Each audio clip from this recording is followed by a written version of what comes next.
Olá pessoal, hoje vamos começar a nossa unidade 2, que são os tipos de dados, variáveis e comandos de entrada e saída. Nossa primeira aula, vamos trabalhar com os dois primeiros tópicos, tipos de dados e variáveis. Dois tópicos importantíssimos em todos os programas que nós vamos fazer em nosso curso. Na verdade, variáveis e tipos de dados estão presentes em todos os programas de computadores que existem, desde os mais simples aos mais avançados em qualquer linguagem de programação. Portanto, vamos então na nossa primeira aula ver a importância das variáveis, o que são variáveis, como manipulá-las e principalmente os tipos de dados que são presentes em cada declaração de variável que formos desenvolver.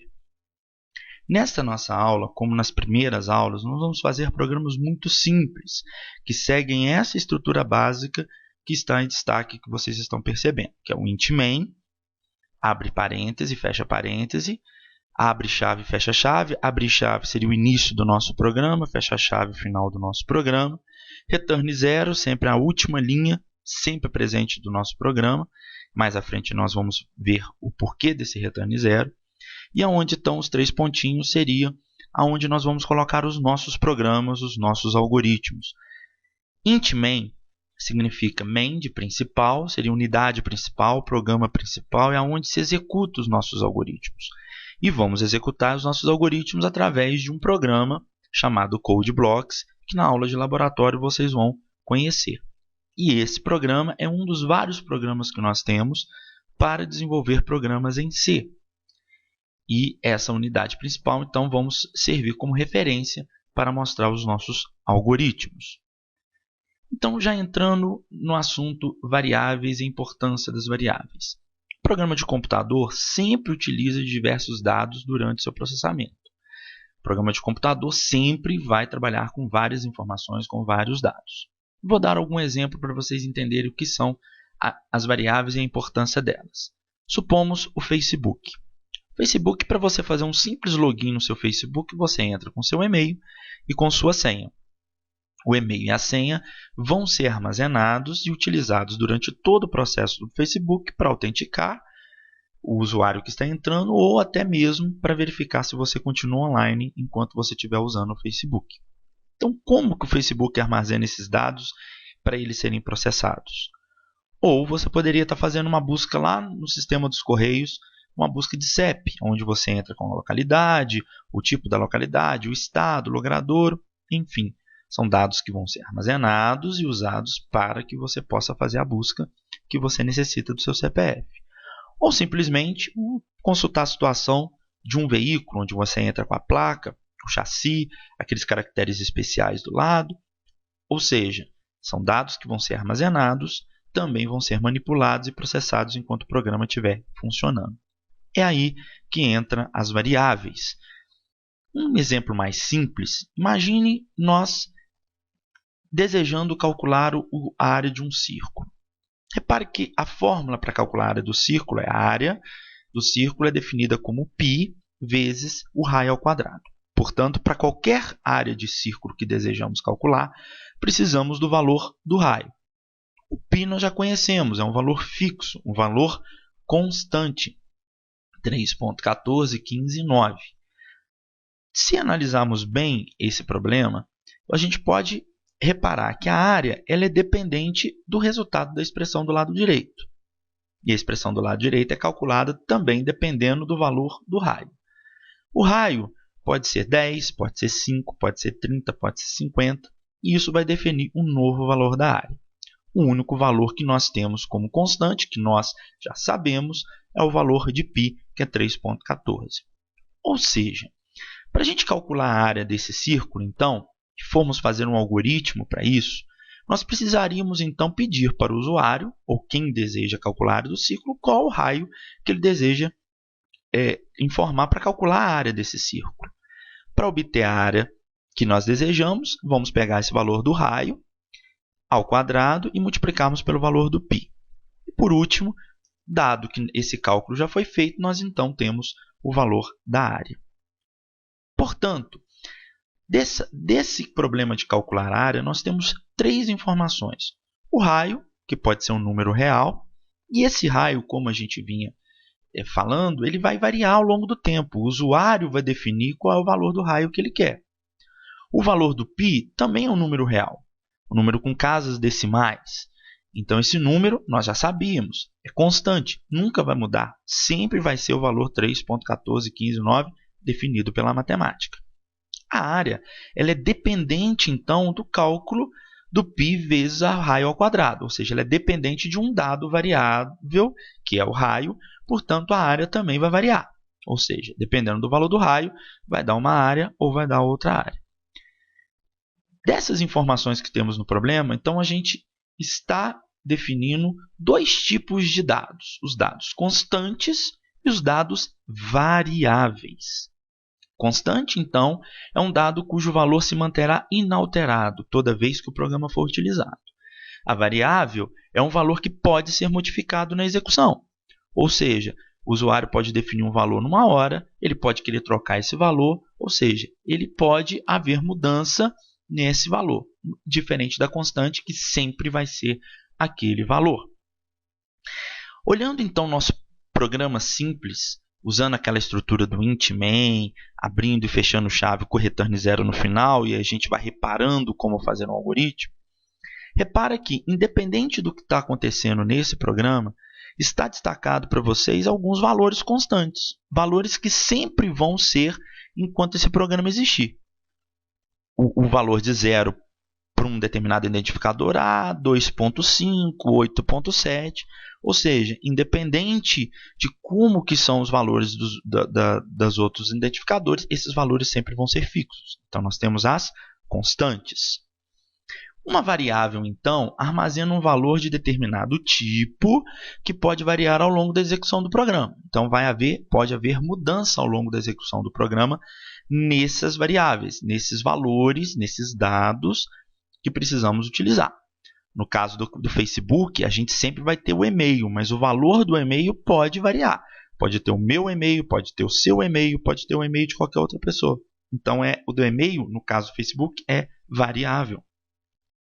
Então, cada variável é reservado um espaço na memória do computador para armazenar seu valor. Ou seja, lembra que no caso do Facebook, da busca do CEP, da situação do veículo, os dados de cada uma dessas aplicações são armazenados e são utilizados para serem processados durante a execução do programa. Ou seja, eles precisam ser armazenados. E aonde são armazenados? Na memória do computador. Portanto, a gente precisa entender um pouquinho como é que funciona a questão da memória do computador para a gente entender como funcionam as variáveis dentro desse contexto. Como é que funciona a memória do computador? A memória do computador ela funciona de uma forma muito simples de se entender, sem aprofundar em questões de arquitetura de computadores, endereçamento de memória. A memória funciona como uma grande malha, como uma grande teia, como uma grande tabela com várias células, onde cada célula dessa vai ser usada para armazenar valores, dados que um programa vai utilizar. Então, vamos supor que quando o computador estiver funcionando, vai executar um determinado programa. Um Facebook, um navegador, um Media Player ou qualquer programa que você tenha, basicamente, um seu algoritmo. Quando um programa, por exemplo, o programa 1 é executado, nós temos então que algumas áreas da memória, e essas áreas são escolhidas dependendo do sistema operacional, é ele que escolhe quais as áreas que ele vai reservar para criar os dados para o programa. Ou seja, o programa 1 foi executado e durante a sua execução foram necessários 4 áreas de memória. Algumas áreas você pode reparar que são maiores, outras áreas menores. Se por acaso um segundo programa entrar em execução, o sistema operacional então costuma alocar outros espaços nessa memória para a execução desse programa. E assim acontece com o programa 3 e pode acontecer com o quarto programa, e assim, enquanto esses programas estiverem em execução, eles vão usando a memória. E por que existe então essa diferença entre dados que precisam de espaços de memória pequeno e dados que precisam de espaços de memórias maiores? Vamos nos ater, por exemplo, a somente o programa 4. O programa 4, então, dentro da área de memória que foi necessário para ele executar, ele precisou de uma área para colocar o nome de uma pessoa lá em cima, Joaquim, ou o salário da pessoa, 3.000, 35, que pode ser a sua idade, M, que designa seu sexo, e talvez o cargo dele, analista. Então, repara que para colocar um texto precisou de um pouco mais de memória do que a idade, do que o sexo, que precisaram de tamanhos menores de memória do que, por exemplo, o salário dele de 3.000. Então, nesse contexto, quando se cria variáveis no programa, está determinando os espaços que a memória necessita para que aquele programa possa ser executado. Porém, como o programa 4 pode acessar essas informações na memória? Nós vamos ver mais à frente que cada endereço de memória, cada célula de memória dessa, tem um endereço. Ou seja, algo que possa identificar que aquele espaço, por exemplo, do Joaquim, é um espaço designado para o programa 4 e que o programa 4 pode acessar o nome Joaquim. E se o programa 4 quiser acessar a sua idade, que é 35, ele sabe o endereço, onde aquela célula está, para poder executar e pegar a sua idade de 35. Portanto, nós precisamos das variáveis. As variáveis, então, além de criar espaços, nós definimos, então, os nomes para esses espaços. E no programa de computadores, nós damos nomes mais simples, ao contrário do que está acontecendo efetivamente na memória, que são nomes mais complexos, que daqui a pouco nós vamos ver. Então, eu posso dar para um programa o espaço da memória onde vai ficar o Joaquim, eu vou chamar de nome. O salário, onde vai ficar o salário, eu posso chamar de salário, posso chamar o cargo de cargo, a idade de idade, o sexo de sexo. Mas isso não quer dizer que eu posso dar outros nomes para esses espaços de memória. Eu posso trocar, por exemplo, os espaços, colocando nomes de variáveis mais curtos, nomes que sejam referenciados nos dados que a gente precisa. Posso adiantar para vocês que é muito mais fácil nós criarmos nomes muito mais significativos do que nomes que não têm muito a ver a identificação dos dados que a gente precisa. Isso também faz parte da criação de variáveis. Um outro exemplo, aqui dá para a gente ver como que efetivamente lá dentro da memória ocorre esse armazenamento de informações. Repare que há vários endereços nessa nossa memória. Esses endereços são numerados, igual tem esses endereços 1712, 1713 e por aí vai. E nesses espaços de 4 endereços, que na verdade são 4 bytes, nós armazenamos as nossas informações. Sabemos que no computador as informações são armazenadas com códigos binários, de 0 e 1. Repara que no nosso programa a gente deveria então saber quais os endereços de memória que nós precisamos. Deveríamos conhecer esses endereços da memória. Aí há uma diferença importante e que facilita o nosso trabalho.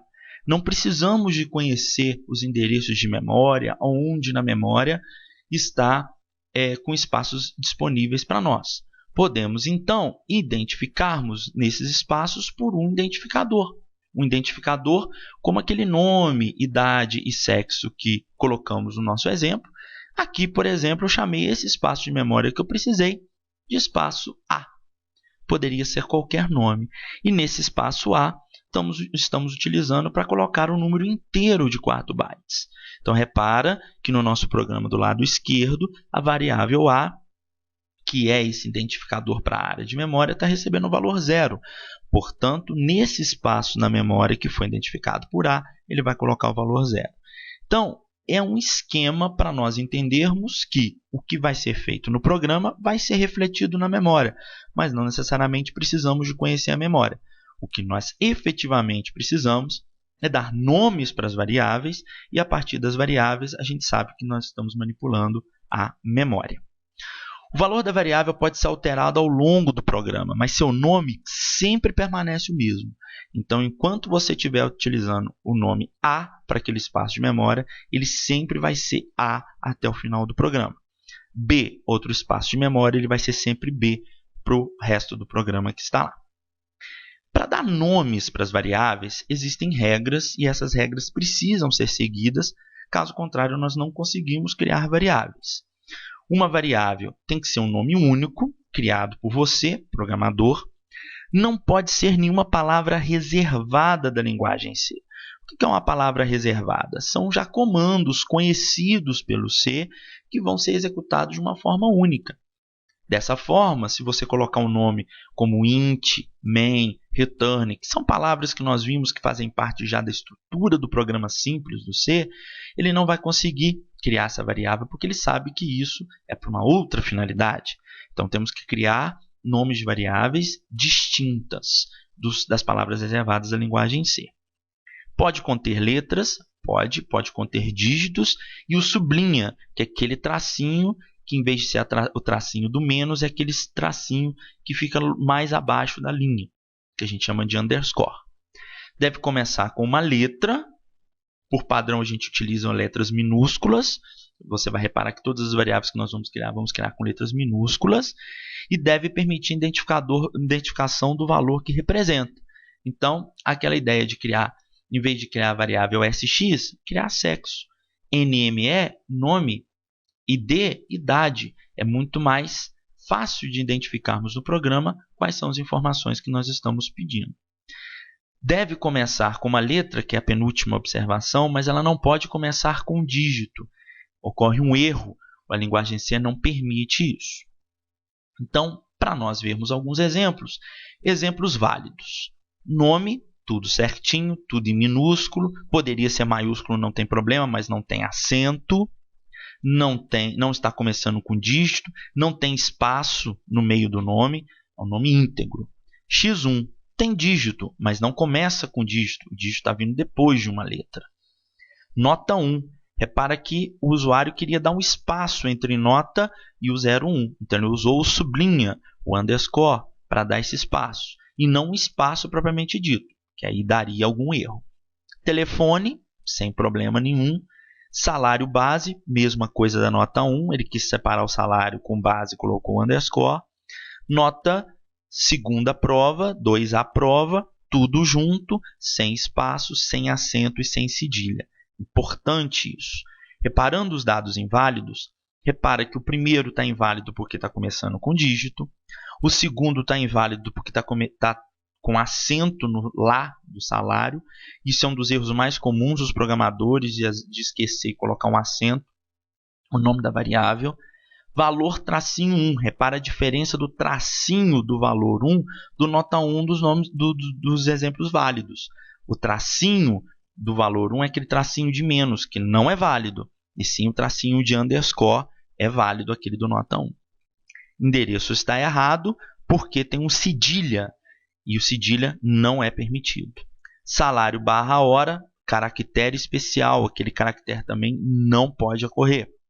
E 2A prova começa com o número 2, também não pode começar com dígitos. Então, é sempre importante dar nomes simples, curtos, sem acento, sem cedilha, sem outro símbolo que não seja o sublinha, para ajudar você na identificação. Tipos de dados. Toda constante e toda variável de um programa tem um tipo de dados associado. Toda linguagem de programação contém um conjunto de tipos de dados pré-definidos chamados de implícitos, primitivos ou básicos. Ou seja, não basta só nós darmos um nome à variável. Temos que definir, tanto das variáveis quanto das constantes, o tipo de informação que elas carregam. Isso vai definir, lá no sistema operacional, a quantidade de espaços de memória que ela vai reservar para aquele dado. Lembrando o exemplo do programa 4, onde a gente tinha Joaquim, que era um exemplo maior, né? Um dado maior, a idade era menor, então esse espaço maior e menor é definido pelo tipo de dado que nós temos. No caso da linguagem C, que é a linguagem que nós vamos adotar no curso, nós vamos adotar esses 4 tipos iniciais. Int, que é para os dados inteiros, são números inteiros, sem casas decimais, negativos e positivos. Float ou double, para ponto flutuante ou os nossos números reais, são tipos de dados que aí já permitem as casas decimais, tanto os negativos quanto os positivos. Float e double, a diferença basicamente é que o float ele tem 6 casas decimais como precisão e o double são 12 casas decimais. Basicamente, nós não vamos trabalhar com dados que necessitam de 12 casas decimais. Portanto, na maior parte das vezes, vamos utilizar o float para números reais. Char são caracteres alfanuméricos. Podem ser representados por letras, dígitos, símbolos, pontos. É basicamente você olhar para o seu teclado, você vai ver um conjunto de símbolos que ali existem, são os seus caracteres. Lembrando que, no caso de dígito, há uma diferença entre o 5 char e o 5 int. Veja que o 5 do exemplo ali embaixo, ele está entre aspas simples, que é simplesmente o 5 texto. Significa que você não pode nem somar, nem multiplicar, nem dividir, nem fazer nenhuma operação aritmética com o 5 char. Diferentemente do 5 int, do 5 float, que é um número sozinho, sem aspas, simples, sem nada, e aí você pode fazer alguma operação aritmética com ela. Para valores do tipo float ou double, não se esqueça e temos que ter muita atenção nisso. Não usamos vírgula para separar a casa decimal, usamos ponto. E as constantes do tipo char, valores do tipo caractere, como eu frisei, tem que aparecer entre aspas simples. Então, é uma atenção especial, porque muitos alunos, às vezes, erram isso em programas muito simples, por uma falta de atenção. Então, nós estamos frisando para não dar esse erro lá na frente. Temos um outro tipo, que é o valor lógico, que é o valor booleano, que em algumas linguagens mais novas já existem, mas o tipo de C não existe especificamente o booleano.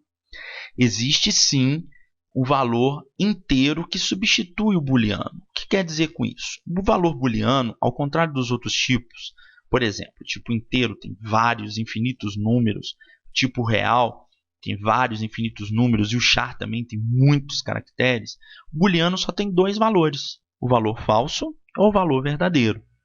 Que no caso da linguagem C, isso é representado por dois números inteiros. O falso é o valor 0, o verdadeiro é o valor 1. Várias operações da linguagem utilizam esse tipo de dado, como a gente vai ver mais à frente. Então, é importante frisar esse tipo de dado booleano que o C não tem, mas existe como usá-lo através de dois números inteiros, 0 e 1. Para a gente fazer, então, um exercício importante. Vamos identificar, então, das constantes que estão sendo apresentadas, quais aquelas que representam o tipo designado. Por exemplo, exercício número 1. Indique quais das constantes abaixo são do tipo int. Vamos fazer, então, a primeira linha e depois a segunda linha. Na primeira linha, o 1000 é um tipo de dado inteiro. 1000 é um dado inteiro, não tem casa decimal e nem está entre aspas. Então, 1000 é inteiro. O 8 já não é um tipo de dado int. Repara que tem aspas simples. O menos 900 também não é inteiro. Repare que ele está entre aspas dupla. Então, não é um número inteiro. Já o menos 456 é um número inteiro. Repara que não tem casa decimal, ele é negativo porque o número inteiro tem os números negativos e não está entre aspas. O 34 também é um número inteiro. Ele também não tem as suas casas decimais e nem está entre aspas. E o menos 1,56, pelas casas decimais, não é um tipo de dado inteiro. 2. Indique quais das constantes abaixo são do tipo float. Fazendo, então, a primeira linha, float, números reais. O primeiro, então, menos 678,0. É um tipo de dado float, é um dado real. O 0,87, entre aspas, não é, porque está entre aspas, seria um outro dado, seria texto. O menos 9,12 também não é, porque está entre aspas, seria um texto. O menos 456,0, sim, é um número real. O 5, a palavra 5, entre aspas, não é um número real. E o menos 1,56 é um número real. 3. Indique quais das constantes abaixo são do tipo char. Char é e somente um caractere alfanumérico, e as constantes do tipo char têm que estar entre aspas simples, não aspas dupla. Primeira linha, então, primeira opção é o Z. Um caractere alfanumérico, entre aspas simples, é char. 11 é uma palavra, tem mais de um caractere alfanumérico que está entre aspas dupla, então não é char. D, O D seria um char se ele tivesse, entre aspas, simples. E o D ali não está, então não vai ser char. Segunda linha, 45 é um número, não está entre aspas, é um número inteiro, não é char. 8 é número, está entre aspas, simples, é um caractere alfanumérico. Dígito também é um caractere alfanumérico também é um char. Então, ele é uma constante char. E, por último, a letra F maiúscula, que também está entre aspas, simples, também ela é um char. Para isso, então, podemos agora saber como declarar uma variável e aonde ela é criada. Para criar uma variável, então, no nosso programa, como você já deve ter percebido em alguns exemplos, é necessário primeiro definir o tipo dessa variável, que é importante para a gente saber quanto de área de memória a gente vai gastar, e o nome, que é o identificador, né? Repare, então, embaixo, que nós definimos a variável idade do tipo int, peso do tipo float, altura também do tipo float. Repara que eu declarei, no caso do float, duas variáveis diferentes, peso e altura, porém do mesmo tipo float. Embaixo, a variável sexo do tipo char. Então, sempre vem o tipo e depois o nome, seguindo aquelas regras que nós já passamos.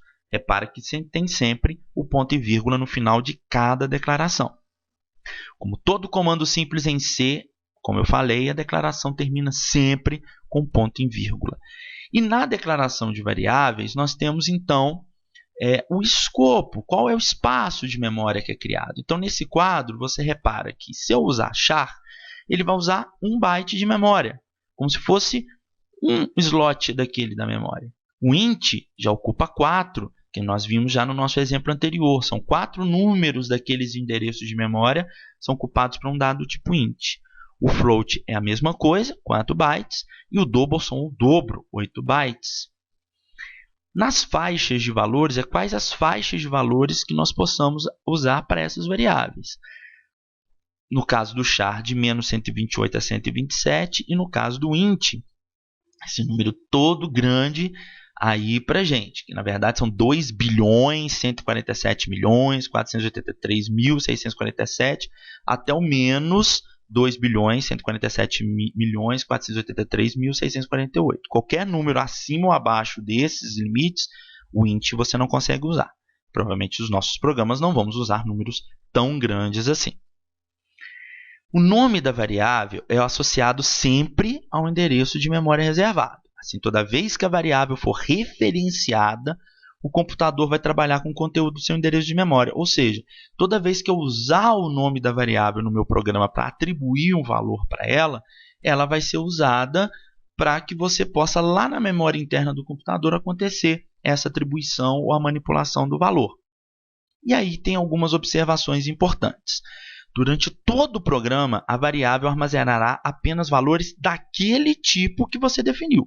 Então, se você definiu a variável do tipo int, só vai ter inteiro até o final do programa. Se for float, assim também. E uma variável só pode ser utilizada em um programa após a sua declaração. Então, não tem como nós usarmos a variável sem antes ter declarado, definido o tipo e o identificador.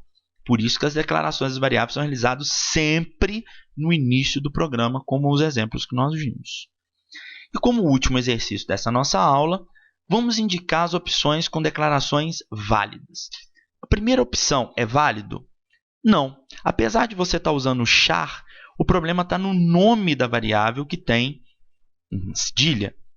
A segunda opção está válido? Sim, porque a gente definiu o tipo int antes, valor 1, valor 2, sem nenhum problema no nome das variáveis separados por vírgula, terminados com ponto e vírgula. Float área está errado, porque a área está acentuada. Int 21, nome de variável somente composto por número, está errado.